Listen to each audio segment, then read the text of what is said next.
everybody, it's Holly and welcome back to Smile by Holly. So this month I am doing tutorials that all have to do with houses. And I don't know if you saw my last video, but I kind of was explaining what inspired me to do house themed crafts. And that is that our landlord has decided that she is going to sell the house that we currently live in. And so we are in the process of trying to pack up 35 years of stuff to move somewhere else, not quite sure where. So anyway, I thought that this month I would focus on cute house themed crafts. And so that's where this is coming from. But so today we are going to make this adorable shadow box card. And isn't that fun? Now, of course, you could put whatever you want in your shadow box. We're doing houses because that's the theme for this month. So let me just show you how quick and easy this cute shadow box is to put together. Now, this does fold flat for mailing. You can fold it like that, or you can fold it like that. So either way, it's great for mailing. And even though there's some dimension because I popped these little elements up, it still wouldn't be too bulky, if you wanted to mail this. And then on the back, I've just put a cute little welcome to your new house. So isn't that just a fun card? Let me show you the collection that I'm using, and I'm going to be using it throughout this month. So I'll kind of go over it each time. So sorry if you have seen this in my last video, but I'm using Knit Wit Collection digital files. Now, if you're not familiar with digital files, anybody can use these. No, you don't need a cutting machine. They're just files. You go in, you buy the collection, you download it, you bring it into like Word, or you could bring it into, I bring it into my Silhouette Studio, but any type of processing, you bring it into that, and then you could just print these out. Look at this. It comes with all these different papers. It comes with all these cute elements like birds and kitties and dogs and girls and trees and houses. All these things come in this collection. Look at the buttons. So you could make cards with this, scrapbook paper. We're going to make this shadow box card with this today. But what you would do is once you brought it in, you can print out the different things and then either cut them by hand, or you can cut them out with your machine. So it works for everyone. And no, I'm not an affiliate with Knitwit, but I absolutely adore everything they put out. So go to their site, check them out, let me know what you think. I think they're adorable. So what you'll need for this are 2 pieces of paper. I'm going to use a plain white for my back, and then this pink paper that I actually printed out from the collection. So 2 pieces of paper, and these measure 6 1/4 by 5 1/2. 2 of them. One's going to be the front and one's going to be the back. So bring your scoreboard in, and you'll score both of these the same. So on the 6 1/4 inch side, you want to score it at 1/2 inch and at 1. Okay, both of them at 1/2 inch and 1. Then flip your paper around and score it at 1/2 inch and 1. Okay, bring your second paper in. Once again, my paper is a little bit thick, so I'm going over it a couple times. Flip your paper, once again, 1/2 inch and at 1. Okay, we are done with the scoring.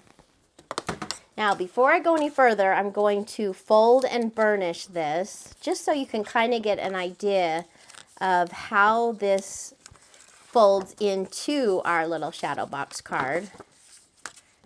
And once I do this, you'll go, oh, I see, I see, I see.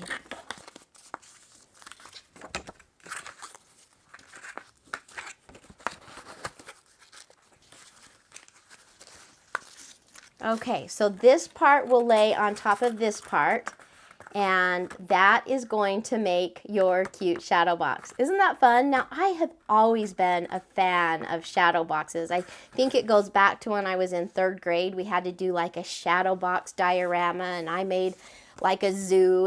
Anyway, I've loved shadow boxes for the whole time I've been crafting. So this is a fun one to do. Now, if you have any like rectangle dies or oval dies, you could certainly use this. Now would be the time to use this on your front piece.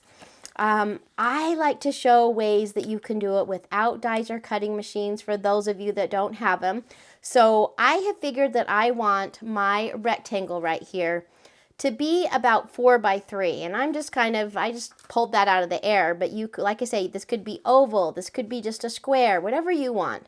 But I made this template, I'm gonna layer it just about to where I think it is even, and then trace this on.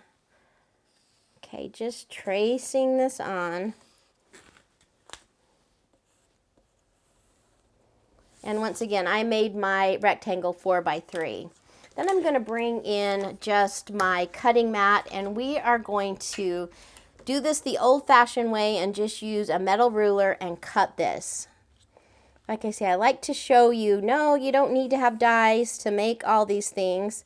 Just cut that with your tool and your ruler.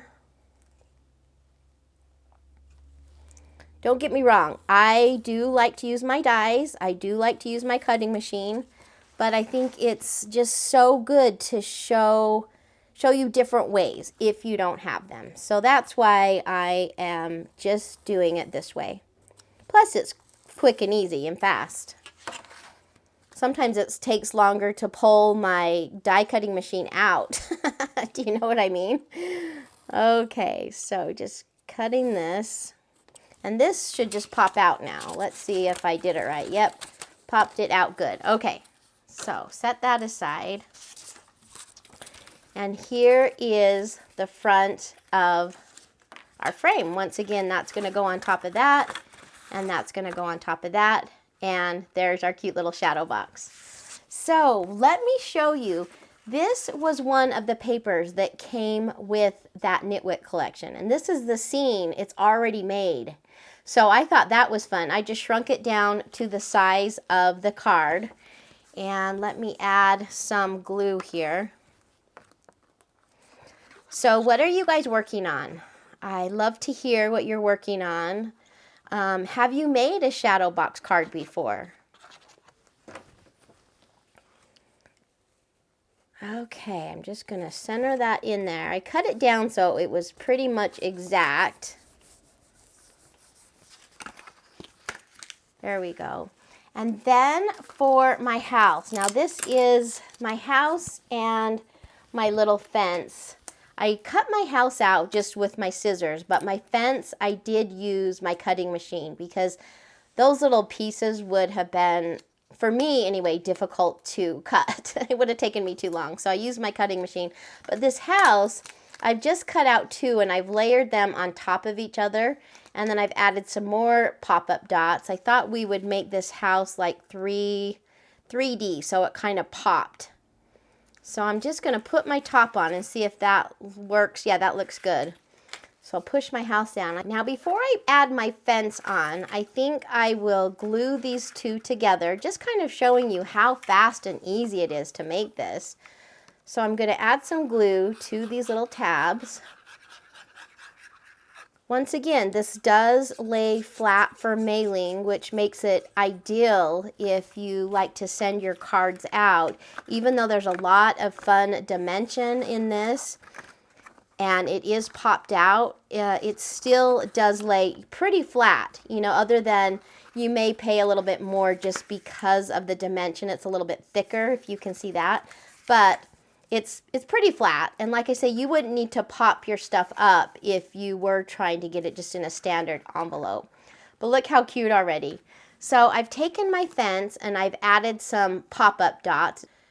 And I'm just going to add this here. So there is our cute little popped up fence. You could certainly add on this one, I added a little butterfly up there in the corner. And I think with this one, I'm just going to add a couple of dimensional flowers. Oh yeah, that's cute. So anyway, there are our 2 adorable little shadow box cards. Isn't that just fun? Just think of all the fun things that you could put inside your shadow box. Anyway, it was so much fun making this house shadow box with you today. Thank you so much for watching. I hope you have a fun crafting day. And hey, you guys, if you liked the video, give me a big thumbs up. I would also love to have you subscribe to my channel.